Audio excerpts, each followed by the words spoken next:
नमस्कार। अगस्ती संहिता वाचन इस उपक्रम में मैं वैद्या प्रियदर्शनी बापटकडूस आप सभी का और आदरणीय वैद्य विष्णु जोगळेकर सर का हार्दिक स्वागत करती हूँ। श्री चरक संहिता चिकित्सा स्थान त्रयोविंशोध्याय विष चिकित्सा का वाचन चल रहा है। इसके अंतर्गत पिछले सत्र में सर ने हमें गुरुसूत्र से हमने स्टार्ट किया था और 4 प्रकार के जो विषय प्रकार है, जैसे कि पीत, दष्ट, विद्ध और दिग्ध, इनके बारे में सर ने बताया था। उसी के साथ साथ विष प्रदाता लक्षण जो है उनके बारे में भी सर ने बहुत विस्तृत जानकारी दी थी। और इसी के साथ काइनेसिक्स हो या बॉडी लैंग्वेज हो, नार्को टेस्टिंग हो, ब्रेन मैपिंग है, इस तरीके से अलग अलग जो प्रकार है इनके बारे में सर ने जानकारी दी थी। इसके बाद हम श्लोक नंबर 115 तक आए थे, तो मैं सर से अनुरोध करती हूँ अध्याय वाचन का प्रारंभ करें। धन्यवाद। चरक संहिता वाचन के इस आज के सत्र का प्रारंभ करते हुए मैं आपको सुश्रुत संहिता से कुछ रेफरेंस दिखा रहा हूँ। पिछली बार हमने जो देखा था अग्नि परीक्षा या प्राणी परीक्षा, उसके बारे में सुश्रुत ने बहुत विस्तार से बताया है। आपको ये श्लोक दिखाई दे रहा है? नृपवत्तात् बलिं न्यस्तं स विश्वं भक्षयन्ति ये तत्रैव ते विनश्यन्ति मक्षिका वायसाद्य। ये दिखाई दे रहा है ये श्लोक? Yes sir. ओके। तो ये सुश्रुत संहिता का अन्नपान रक्षा कल्प में आया हुआ श्लोक है। तो पहले जो 3 श्लोक है वो चरक संहिता से बहुत सारे मिलते जुलते हैं, कॉमन है। यानी वहाँ जो दिखाया गया है मयूरकंठ प्रतिम अग्नि होता है, तो फ्लेम के कलर्स कैसे बदल जाते हैं वगैरह वर्णन पहले 3 श्लोकों में समान है। अगले जो श्लोक है तो उनमें बहुत सारे अन्य प्राणियों का वर्णन किया है। दृष्ट्वा अन्नं विषसंसृष्टं म्रियन्ते जीवजीवकाः। जीवजीवक या क्रूरिच ऐसा डल्लन ने उस पक्षी का नाम दिया है। वो विषाक्त अन्न देखने से ही मृत हो जाता है, ऐसा कहा है।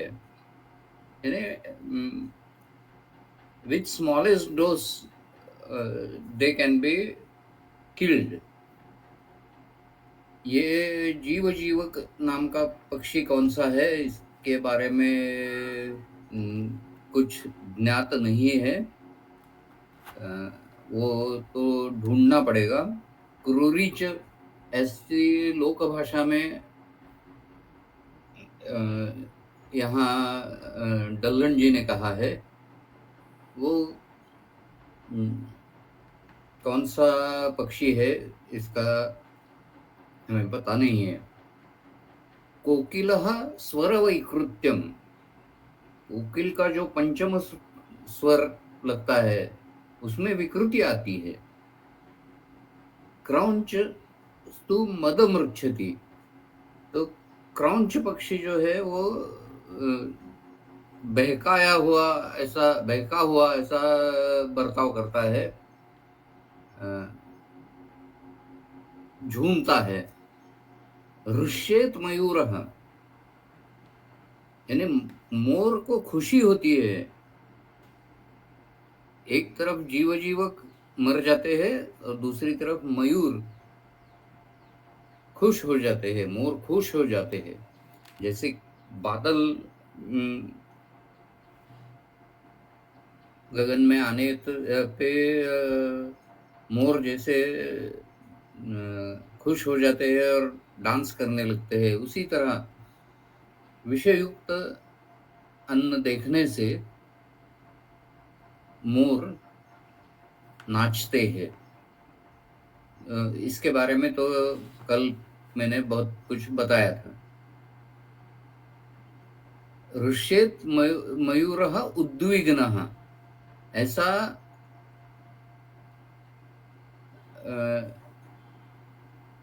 कहा है। उद्विग्नः मराठी में जिसे हम उद्विग्न कहते हैं, ऐसा यहाँ अर्थ नहीं होता। दर्लन जी ने ये बताया है कि उद्विग्नः चलितः, यानी वो एक जगह पे नृत्य नहीं करता है। वो बारिश आने में कैसा है, एक जगह पे ही नृत्य करता है, लेकिन विष देखने के बाद वो एक जगह नृत्य नहीं करता, बहुत सारी जगहों पे ऐसा घूमता फिरता नृत्य करता है। स्टैटिक नृत्य नहीं होता उसका, वो डायनेमिक रहता है। क्रोशतः शुक सारिके, शुक और सारिका यानी पैरट, राघू मैना हम जिसे मराठी में कहते हैं, पोपट आणि साळुंकी, तो वो आक्रोश करते हैं।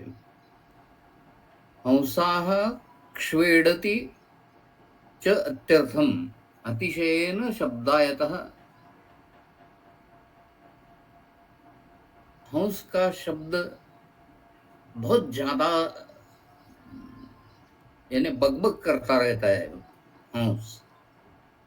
भृंगराजस्तु कूजति,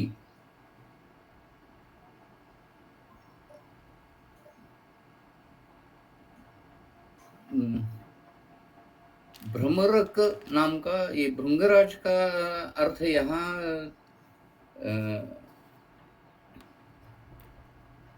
भूंगा ऐसा नहीं है। ये भ्रमरक नाम का धूम्याट सदृश पक्षीराज इति लोके, यानी एक अलग पक्षी है। तो ये संस्कृत में जो पक्षियों के नाम दिए गए हैं उनकी बोटेनिक जूलॉजिकल स्पेशीज कौन सी है, इसके ऊपर बहुत सारा अनुसंधान करना जरूरी होगा।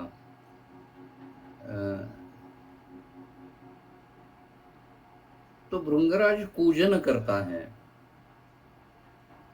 अव्यक्तम शब्दायते, क्ष्वेडति अतिशयेन शब्दायते, हंस अतिशय ज्यादा बकबक करता है। तो भृंगराज की आवाज ऐसे हम कानगोष्ठी जिसे कहते हैं, ऐसे कुजबुज, उस तरह से उसकी आवाज कम हो जाती है। पृषतो विसृजति अश्रुम, पृषत यानी एक प्रकार का हिरन है जिसके बदन पे छोटे छोटे स्पॉट्स रहते हैं। चित्र बिंदु पृषतः चित्तळ इति लोके, चितळ ज्याला आपण म्हणतो ऐसा पृषत प्राणी जो है वो ऐसा विषाक्त अन्न देखने के बाद उसकी आंखों से पानी गिरने लगता है। विष्ठाम मुंचति मर्कटः, हर एक प्राणी का सिग्नल देने का तरीका अलग अलग है।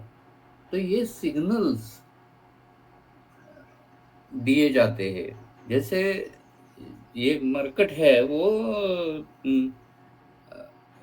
शेर देखने के बाद एकदम पेड़ के ऊपरी हिस्से में जाते हैं और एक तरह का सिग्नलिंग ऐसा आवाज करते हैं, तो बाकी सब जंगल के प्राणियों को पता चलता है कि ये शेर आ गया है। उसी तरह विष देखने से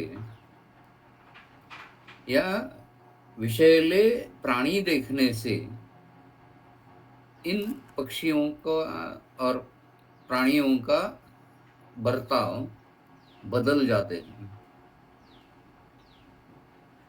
तो इसलिए सुश्रुत ने क्या सलाह दी है, सन्निकृष्टांस्ततः कुर्यात् राज्ञस्तान् मृगपक्षिणः वेश्मनोऽथ विभूषार्थम रक्षार्थम च आत्मनः सदा। यानी राजा को एक प्राणी संग्रहालय अपने पास रखना चाहिए। ये मृग पक्षी जो है उनको सन्निकृष्ट यानी निकट रखने को कहा है, और उसके पर्पजेस दो दिए हैं, वेश्मनो अथ विभूषार्थम, गांव की शोभा बढ़ाई जाए इसलिए भी, और खुद की रक्षा करने के लिए। तो ये हम थोड़ा सुश्रुत की ओर देखे तो प्राणी परीक्षा में और कुछ थोड़ा उसमें ज्यादा ज्ञान होता है।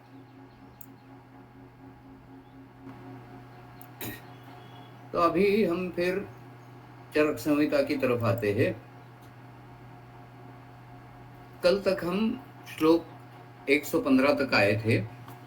अभी ये जो दंत पवनस्य कूर्चः विशीर्यते,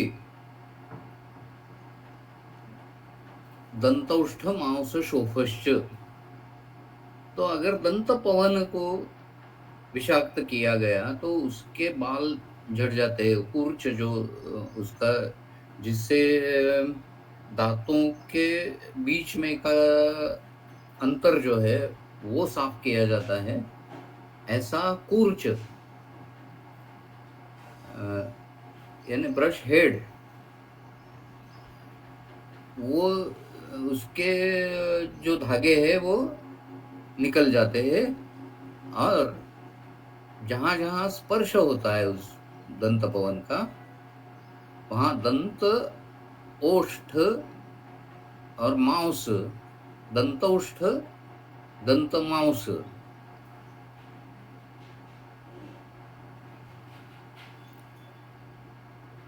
इनका शोफ होता है। हिरड्यांना सूज येते, ओठांना सूज येते आणि दात सळसळायला लागतात। दातांना काही सूज येत नाही, पण हिरड्यांचं रिसेशन व्हायला लागतं आणि दात उघडे पडायला लागतात आणि सेन्सिटिव्ह होतात। केशच्युती, अभी केशच्युती शिरोरु ग्रंथयश्च सविशे अथ शिरोभ्यंगे, तो शिर के अभ्यंग में ये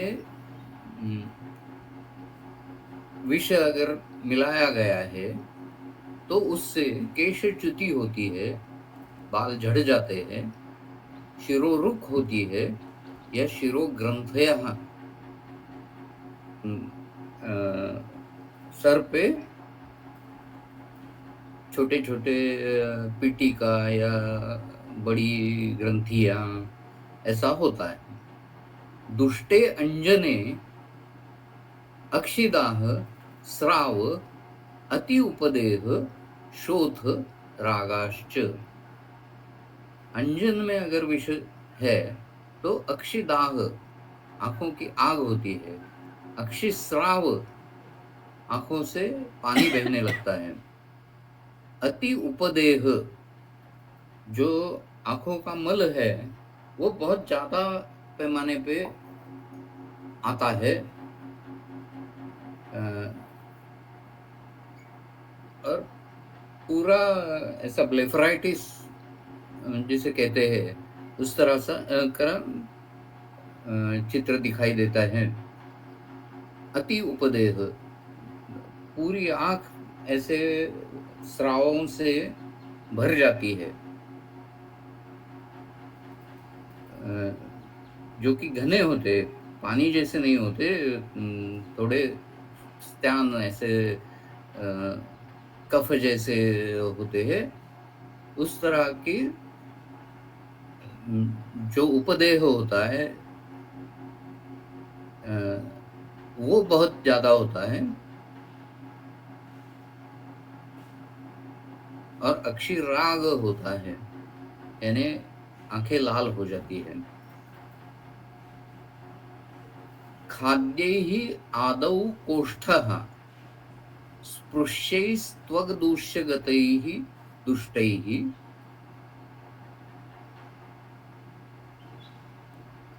स्नान अभ्यंग उत्सादन वस्त्र अलंकार वर्णकैः दुष्टैः।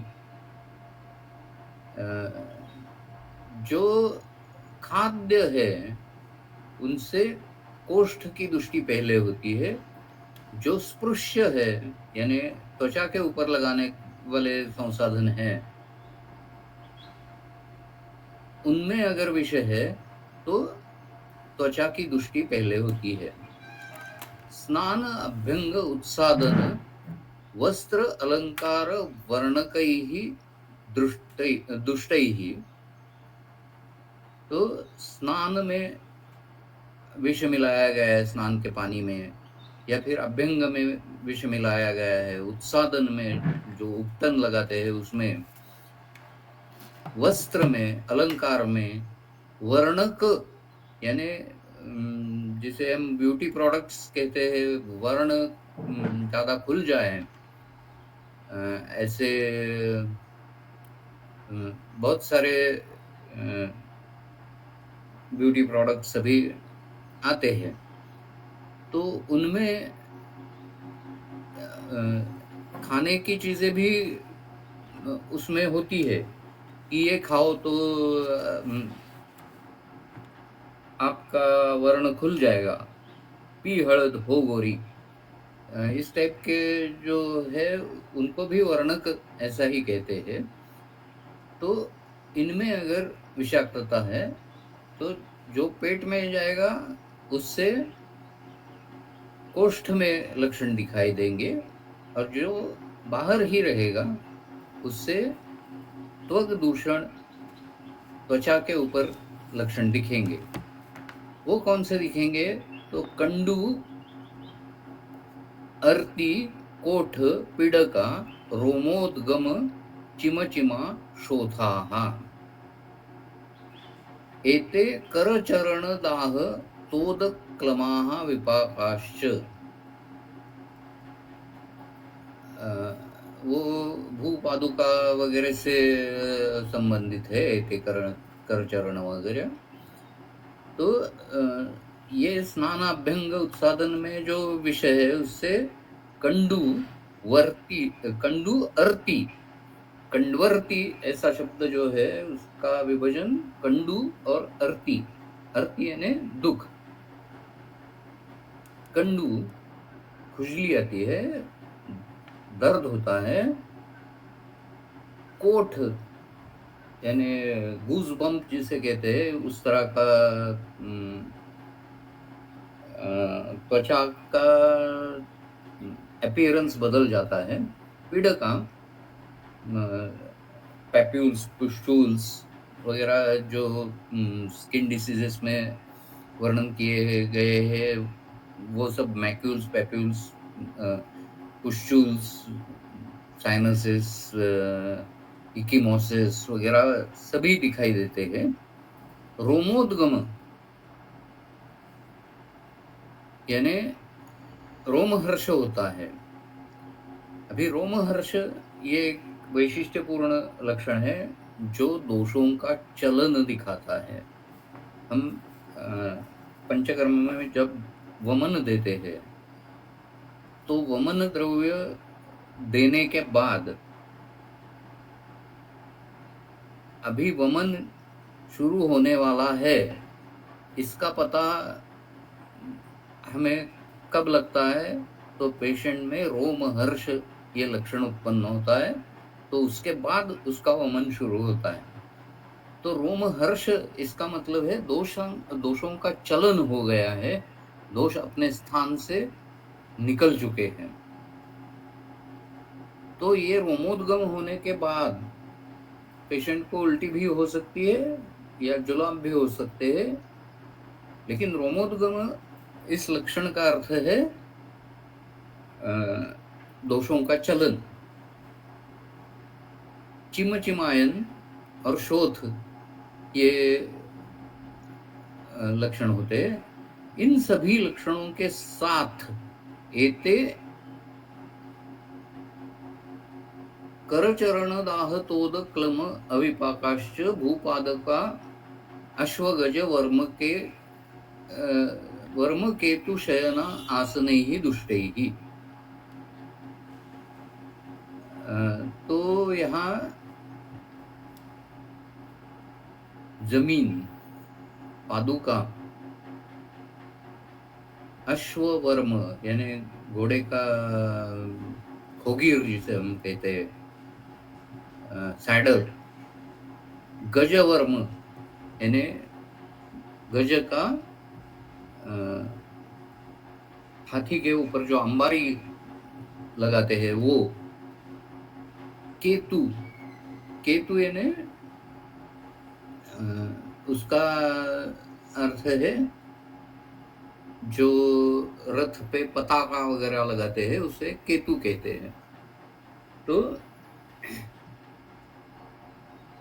शयन, आसन, इन सब का विषदूषित होना, ये कंडुवर्ती से करचरण दाह तोद क्लम विपाक, यहाँ तक सभी लक्षण दिखाते हैं। कर दाह, चरण दाह, पेरिफेरल न्यूराइटिस जो प्रमेह का एक महत्वपूर्ण लक्षण है वो यहाँ दिखाई देता है। दाह होता है, तोद होता है, क्लम होता है। क्लम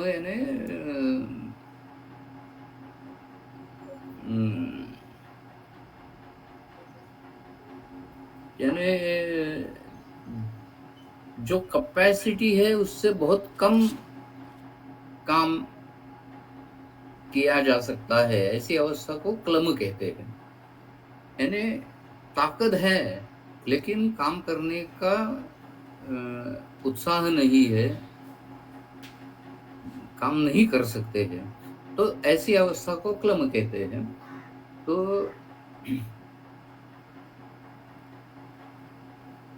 अविपाक, अन्न पचन ठीक नहीं होता। अभी पादुका या अश्ववर्म या गजवर्म से अविपाक कैसे होगा, ये एक विचार करने का विषय है। तो इसका अर्थ हम खाद्यैर आदौ कोष्ठा इस सूत्र से जुड़ सकते हैं। अगर पेट में गया है तो उससे अविपाक हो सकता है, या फिर विषाक्तता की वजह से अग्निमांद्य पैदा हो जाता है, कुछ अन्न पचन करने की ताकत कम हो जाती है। ऐसा एक यानी कैस्केड जिसे कहते हैं कि एक घटना होने के बाद उससे जुड़ी दूसरी घटना होती है, तीसरी घटना होती है, चौथी घटना होती है। डोमिनोज खेल आपने देखा होगा, उसमें जैसा होता है उस तरह से विषय प्रयोग जब होता है तो उसके बाद ऐसे कैस्केड्स होते हैं, तो एक के बाद एक लक्षण आते जाते हैं, तो उसमें ये अविपाक लक्षण दिखाई देता है। माल्यम अगंधम, जो माला है, फूलों की माला पहनी गई है, उसकी खुशबू नहीं आती है, वो म्लायती सूख जाता है। शिरोरुजा लोमहर्षकरम, माल्य में अगर विष है तो उससे शिरोरुज शिरोरुक हेडेक हो जाती है, या फिर अगेन लोमहर्षकर, तो माला पहनने से भी दोषों का चलन हो सकता है। हम अगर चरक समय का कल्पस्थान में अगर देखेंगे तो वहाँ वमन कल्प बहुत सारे दिए हैं, तो उनमें ऐसे सूंघने के कल्प दिए हैं। तो ये ट्रिगर होता है, खुशबू या बदबू, ये ट्रिगर्स है, और उससे शरीर में विविध घटनाएं होती है। जैसे कि द्विष्टार्थ जो छर्दी है वो बदबू से, या जो दृश्य नहीं देखना चाहिए, किळसवाण मराठी में जिसे कहते हैं द्विष्ट, इन्हें अच्छा नहीं लगता, इस तरह का दृश्य देखने से, उस तरह की बदबू आने से उल्टी हो जाती है, तो उनमें दोष चलन होता है और बाद में उल्टी होती है। तो उसका ट्रिगर है वो बदबू, वो नाक में सिग्नल जाता है, नाक से ब्रेन में जाता है, ब्रेन में जो केमो रिसेप्टर ट्रिगर जोन करके एरिया है, वहां तक वो सिग्नल पहुंच जाता है, वो सेंटर एक्टिवेट हो गया कि उल्टी हो जाती है। और ये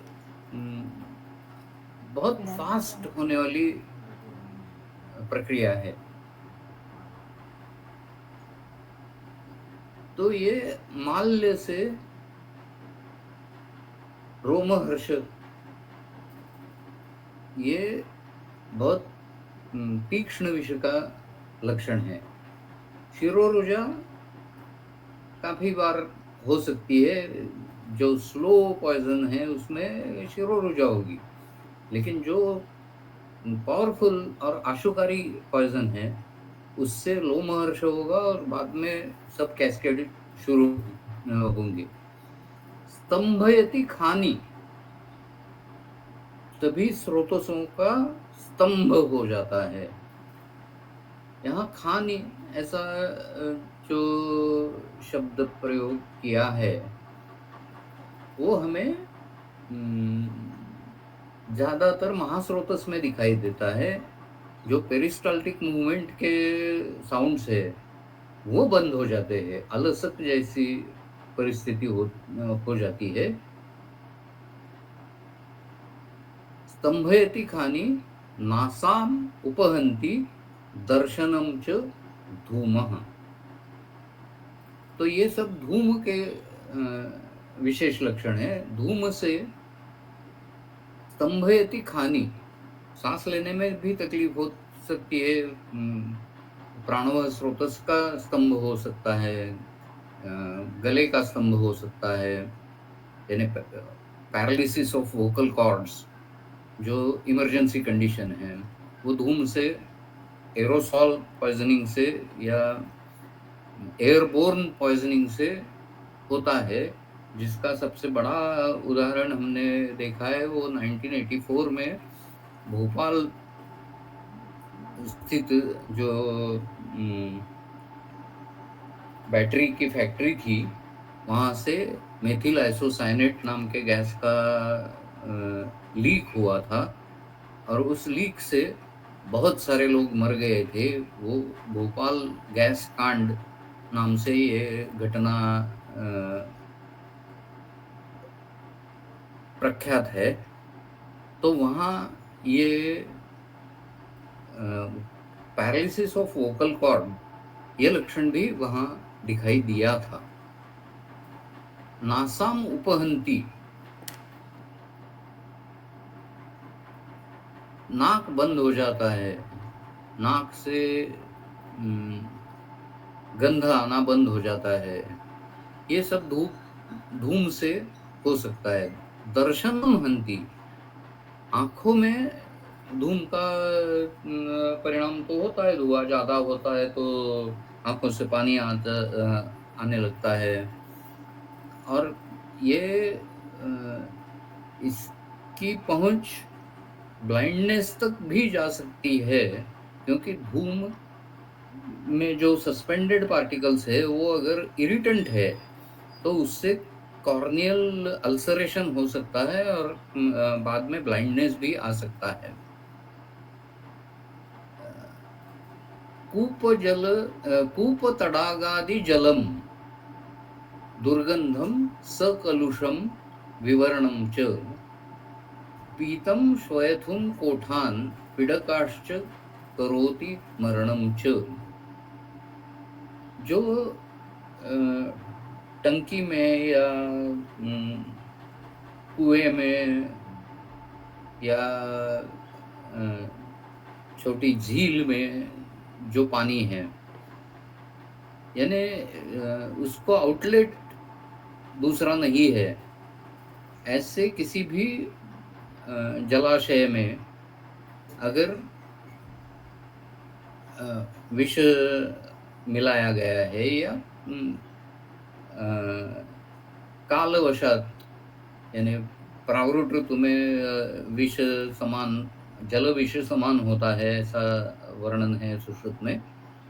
तो उस तरह से जब ये जल विषाक्त होता है तो वो जल दुर्गंधी होता है, उसमें कुछ मिलावटें दिखाई देती है, कलुष, यानी कुछ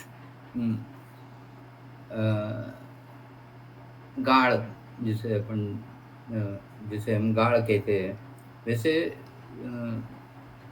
कीचड़ उसमें फैला हुआ दिखाई देता है, उसका रंग बदल जाता है और उसके पीने से श्वयथु बदन पे सूजन आ सकती है, सर्वांग शोथ यहाँ अपेक्षित है। कोठ पीड़का, ये त्वचा के ऊपर दिखाई देने वाले लक्षण हैं। मरण भी आ सकता है। तो यहाँ पीने से जो लक्षण हैं उनमें आमाशयगत और कोष्ठगत पक्वाशयगत के लक्षण यहाँ दोहराए नहीं है, वो पहले बोल चुके हैं कि आमाशय में विषय है तो क्या होगा, पक्वाशय में विषय है तो क्या होगा, वो हम पहले देख चुके हैं। अभी यहाँ उसके उपचार दिए हैं। आदौ आमाशये वमनम त्वक्स्थे प्रदेह सेकादि कुर्यात् भिषक चिकित्साम दोष बलम चैव ही समीक्ष्य। तो दोषों का बल कितना है, उनकी समीक्षा करने के बाद वैद्य को चिकित्सा करनी चाहिए। आमाशय में अगर है तो पहले वमन करना चाहिए, और त्वचा के ऊपर है तो प्रदेह और सेक करना चाहिए। अभी यहाँ आमाशय में वमन करना चाहिए ऐसा लिखा है, लेकिन वमन के लिए बहुत सारे निषेध है। बहुत सारी अवस्थाएं ऐसी होती है विषाक्तता में जहां वमन नहीं दे सकते, यानी रुग्ण मूर्छित हो या वो वमन का औषध पी नहीं सकता है,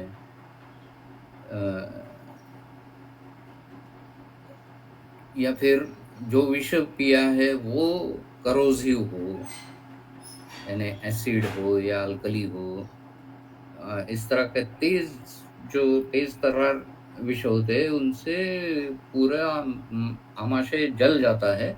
तो उसमें अगर वमन दिया तो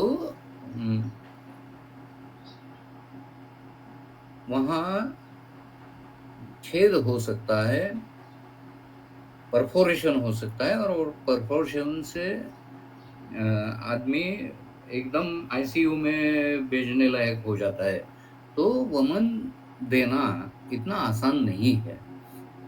तो उसके बजाय क्या करते हैं, तो उसमें स्टमक वॉश, ये तो आपने अगर हॉस्पिटल में काम किया है तो आपने देखा भी होगा, किया भी होगा। तो स्टमक ट्यूब, यहाँ विश के लिए स्टमक ट्यूब का इस्तेमाल करते हैं जो बड़ी होती है। एक 1 या 1.5 सेंटीमीटर उसका डायमीटर होता है। ऐसी बड़ी नली स्टमक में डाल देते हैं और फिर वहाँ नॉर्मल सलाइन से या सोडा बाइकार्ब से या पोटेशियम परमैंगनेट से आमाशय धावन करते हैं। आमाशय धावन ये वमन का उपकर्म है, ऐसा हम कह सकते हैं। वमन के पूरे 100% लाभ इसमें नहीं होंगे,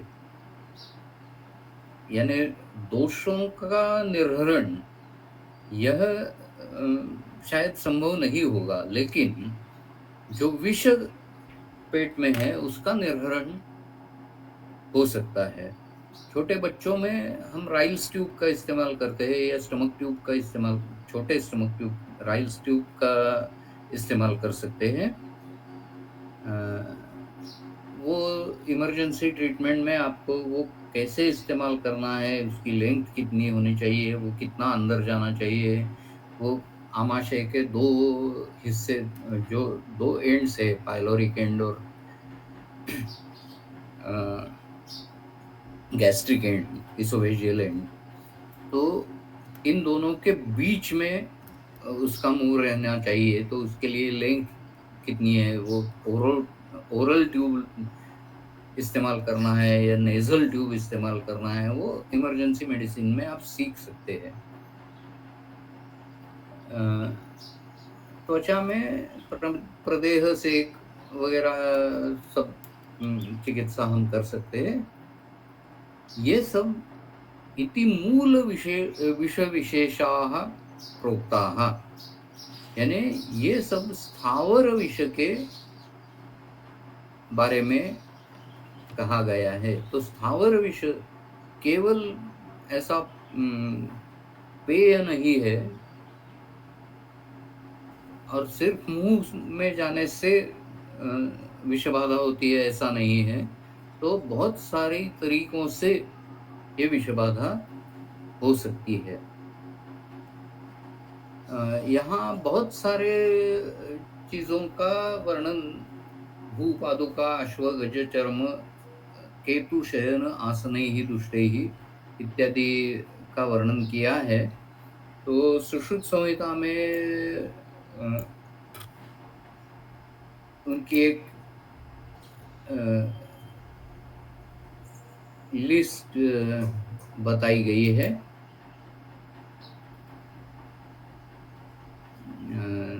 तो वो भी हम देखते हैं एक बार।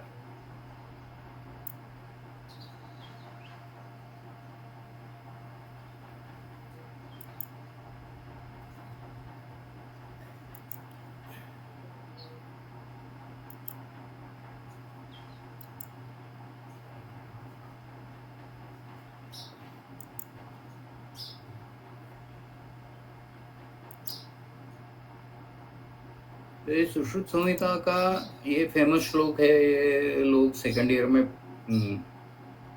कंठस्थ कर देते हैं और परीक्षा में लिख देते हैं और उसके बाद उसका कभी ख्याल नहीं करते।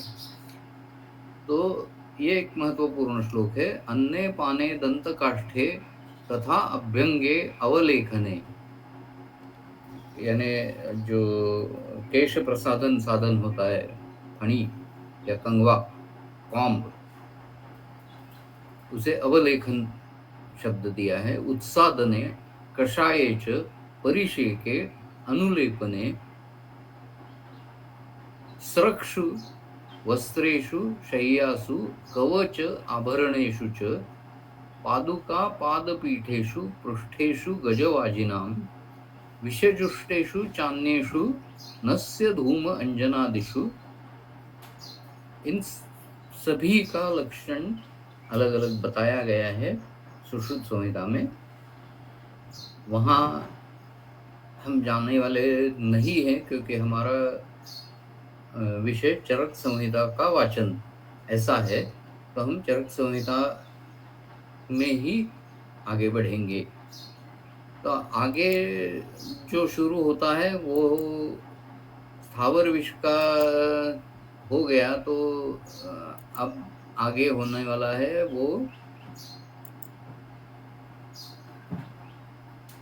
जंगम विष का होने वाला है।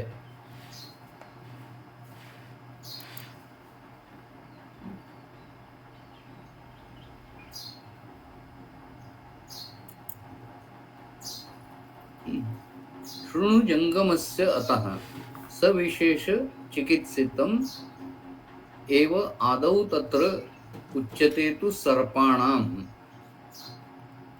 जंगम विष का सविस्तर वर्णन सविशेष चिकित्सितम, यानी खूबियां जो है चिकित्सा में, उनमें से सर्पों का वर्णन पहले करते हैं, क्योंकि सर्प विष यही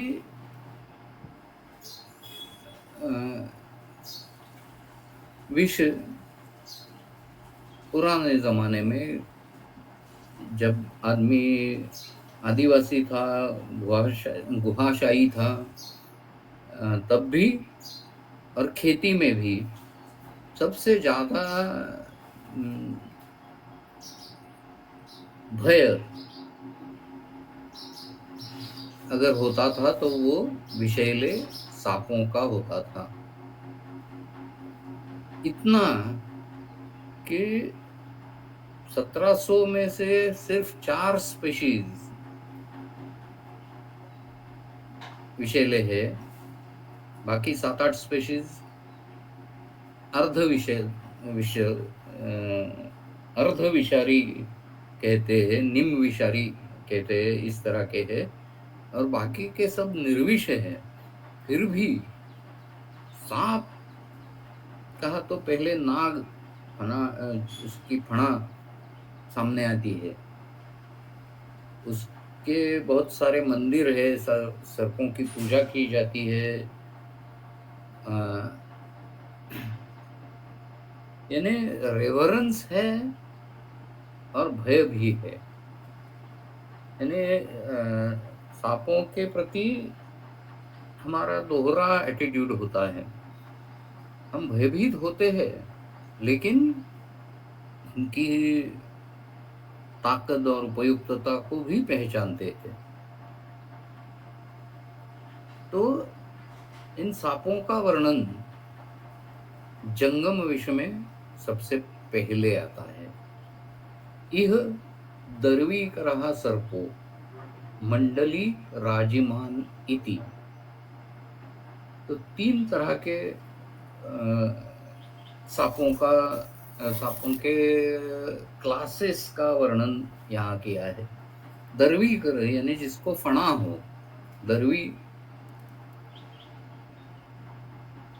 जो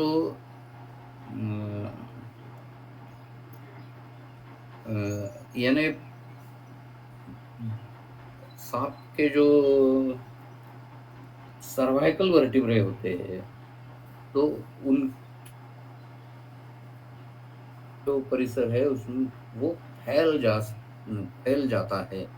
इस तरह के जो सांप है, एलेपिडी, ये स्नेक फैमिली है, उसमें ये दिखाई देते हैं। तो उनका सर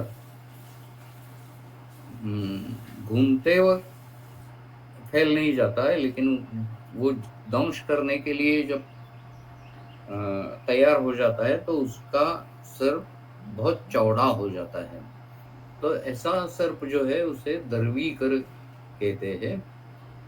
दूसरा सर्प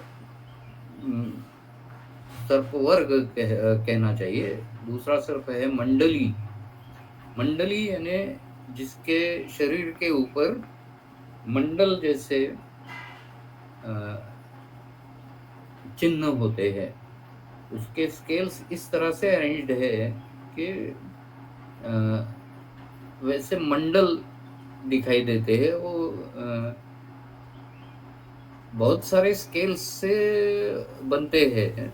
जैसे टीवी में हर एक पिक्सल अलग होता है, लेकिन पूरा पिक्चर हमें सभी पिक्सेल्स की एकत्रित छवि इस स्वरूप में दिखाई देती है। जो आप स्क्रीन पे देख रहे हैं वो मिलियंस ऑफ पिक्सल से बना है, लेकिन आपको दिखाई क्या देता है? चरक संहिता विषय चिकित्सा का ये श्लोक। तो इस तरह से वो मंडल जो दिखाई देते हैं वो एक अवयव नहीं है, बहुत सारे स्केल्स का एक चित्र है। वाइपरिडी फैमिली जो है उसमें ये सांप आते हैं। और तीसरे है राजीमान, जहां राजी यानी रेशाएं होती है। क्रेट फैमिली जो है तो उन सर्पों को राजीमान कहते हैं। तो इनका ज्यादा प्रपंच हम नहीं करते हैं, ऐसा चक्रपाणी जी ने कहा है। दर्वीक्रादीनाम प्रपंचस्तु इह पराधिकारत्वेन न कृतः। तो यहाँ कौन कौन से सर्प दर्वीकर है, कौन कौन से मंडली है, कौन कौन से राजमान है, वो बताया नहीं गया है। लेकिन जो प्रमुख दर्वीकर मंडली और राजमान सर्प है उनके बारे में मैं थोड़ा विवेचन करूंगा। जो दर्वीकर सर्प है उनमें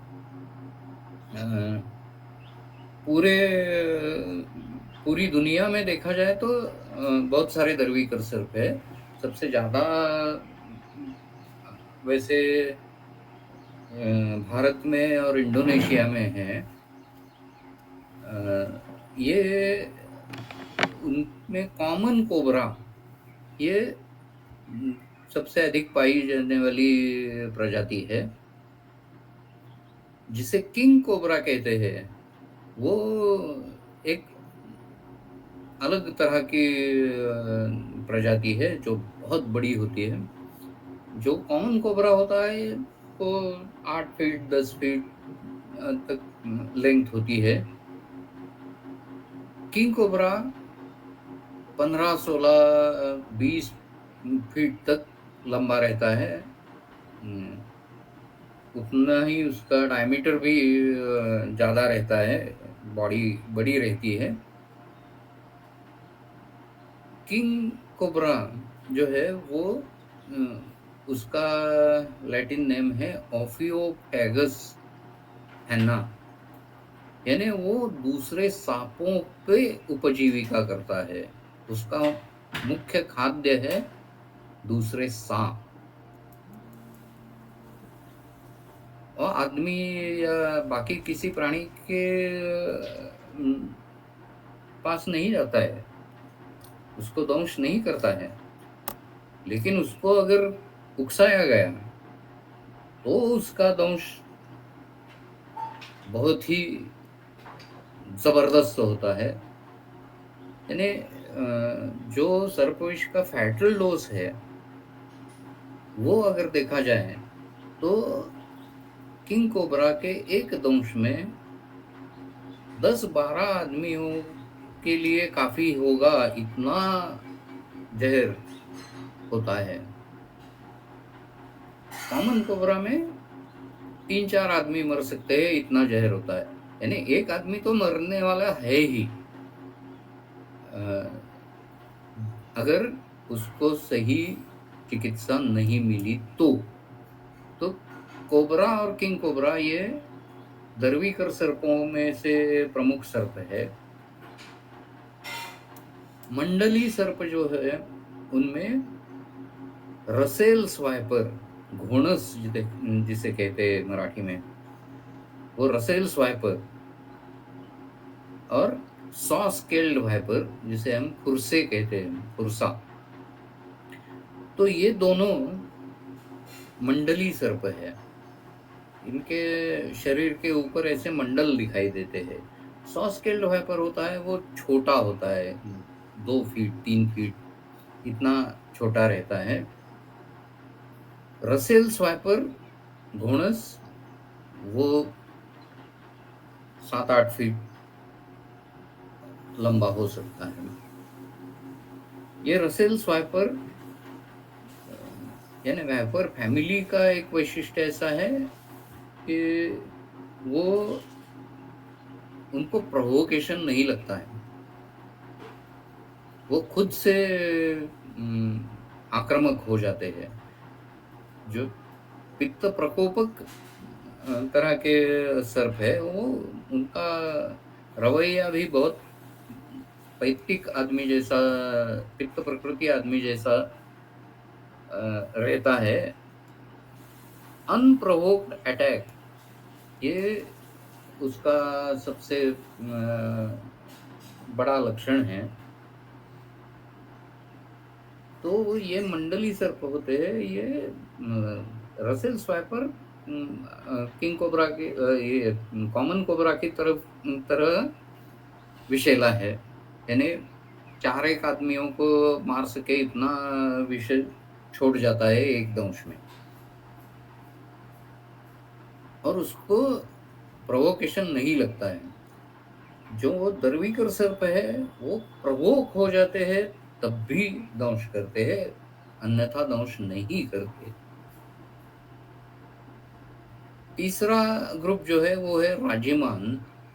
ये राजिमान में 2 तरह के सर्प होते हैं। एक है कॉमन क्रेट, मण्यार। ये मण्यार नाम का जो सर्प है, उनका शरीर अगर हम देखें तो उनका स्पाइन एलिवेटेड लगता है, यानी उनका क्रॉस सेक्शन अगर हम देखें वो तिकोना होता है, गोल नहीं होता, ट्रायंगुलर होता है। और उनका स्पाइन ज़्यादा ऊंचा रहता है। तो कॉमन क्रेट जो है उसका विषय आदमी को अधमरा करता है, यानी पूरा फैटल डोज उसके दंश में नहीं होता। फैटल डोज से कम डोज में उसका दंश होता है। लेकिन इस कॉमन क्रेट की एक प्रजाति पाकिस्तान के सिंध प्रांत में और पिछले 15-20 वर्षों में महाराष्ट्र में भी पाई गई है।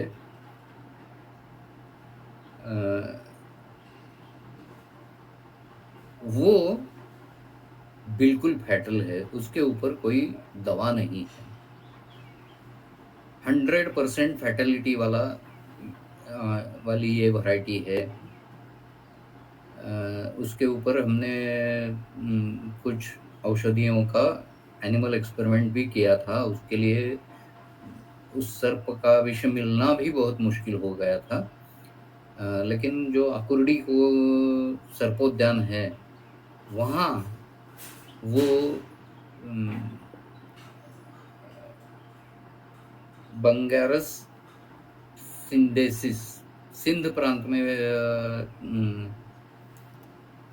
पाई गई स्पेशीज है। उसके 2 नमूने वहाँ अकुर्डी के सर्पोद्यान में है। उनसे ही विष पैदा करने की प्रक्रिया में मेरे स्टूडेंट्स का एक पूरा साल उसमें चला गया था। लेकिन वो परमिशन मिल गई, हमने वो वेनम निकाला, फिर उस वेनम का उपयोग करके 2-3 जो राजमान सर्पों के लिए बताए गए ऐसे द्रव्यों का प्रयोग वो माइस पे किया, रैट्स में किया। रैट्स को ये वेनम दिया गया था और उसके बाद वो हंसपदी करके एक वनस्पति है, दूसरी वनस्पति अभी मैं मुझे याद नहीं है, 2-3 वनस्पतियों के ऊपर हमने वो काम किया था। तो वो एक राजमान का एक प्रकार है। लेकिन तीसरा प्रकार है वो किंग कोबरा की तरह डेंजरस है, वो है बैंडेड क्रेट। बैंडेड क्रेट कैनिबलिस्टिक स्नेक है, यानी वो सांपों के ऊपर ही उसकी उपजीविका रहती है, दूसरे सांप यही उसका खाद्य रहता है। किंग कोबरा और बैंडेड क्रेट, और इनका विष बहुत तेज होता है, यानी और मात्रा भी बहुत बड़ी होती है। वैसे पर KG body weight fatal dose अगर देखा जाए तो बैंडेड क्रेट का सबसे कम है, उससे थोड़ा ज़्यादा किंग कोबरा का है, उससे थोड़ा ज़्यादा कॉमन क्रेट का है, रसेल वाइपर का है, कॉमन कोबरा का है, और फिर उससे भी ज़्यादा ये सॉस स्केल्ड वाइपर का है। तो अत्यंत विषैला ऐसा ये सांप है। वो पहले उसका साइटिंग हुआ था वो सिर्फ आसाम या पूर्वांचल, वो जो जिसे नॉर्थ ईस्ट इंडिया कहते हैं, उस सेवन सिस्टर्स उस प्रदेश में दिखाई देता था। लेकिन महाराष्ट्र में चंद्रपुर जिले में उसका साइटिंग बाबा आमटे ने किया था, और प्रकाश आमटे जी ने उनके हेमल कसा किताब में वो बैंडेड क्रेट के बारे में हमको बताया है। तो ये जो सांप है, common cobra, king cobra, Russell's viper, saw scaled viper, common krait और बैंडेड क्रेट, ये 6 सांप भूप्रदेश में पाए जाने वाले सबसे विषैले सांप है। इससे ज़्यादा विषैले सांप अफ्रीका में मंबा नाम का ये दरवीकर सर्प है, या फिर स्पिटिंग कोबरा, ये भी आपको दिखाई देगा, जो 5-6 फीट तक अपना विष ऐसे जेट की तरह फेंकता है, ऐसा स्पिटिंग कोबरा है। फिर ब्लैक कोबरा वहाँ है। वाइपर फैमिली का एक रैटल स्नेक करके अमेरिका के जंगलों में पाया जाता है। नॉर्थ अमेरिका और साउथ अमेरिका दोनों जगह पाया जाता है। फिर ऑस्ट्रेलियन कॉन्टिनेंट पे ऐसे ही विषैले सांप है। तो ये सांपों का एक छोटा परिचय मैंने दिया है, उसका थोड़ा सा वर्णन हम अगले 2 श्लोकों में देख सकते हैं। प्रयो यथाक्रमम वात पित्त श्लेष्म प्रकोपणाः, यानी दरवीकर जो है वो वात प्रकोप है, मंडली सर्प है वो पित्त प्रकोपक है, और राजमान है वो श्लेष्म प्रकोपक है। दर्वीकरः फणीज्ञेयो मंडली मंडलाफणः। ये मंडलाफण ऐसा वर्णन ये फण, इसका अर्थ यहाँ शिर ऐसा लेना चाहिए। सर के ऊपर ये मंडल रहते हैं और दूसरा एक वैशिष्ट्य है, वो ट्रायंगुलर रहते हैं। सिर उनका ट्रायंगुलर रहता है, यानी बेस में ज़्यादा चौड़ा होता है और आगे नैरो हो जाता है।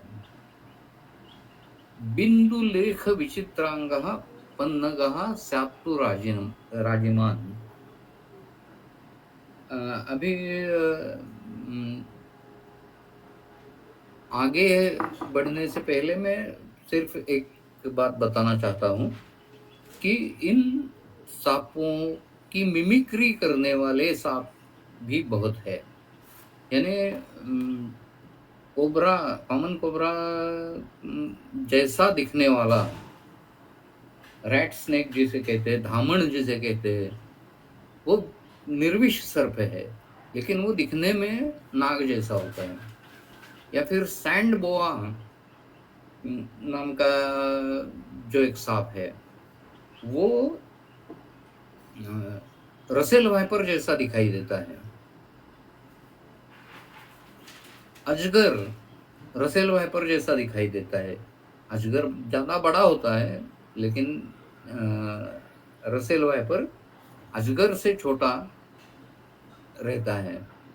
तो ये सैंड बोआ करके सांप है जो निर्विष है, लेकिन दिखाई देता है मंडली सर्प की तरह।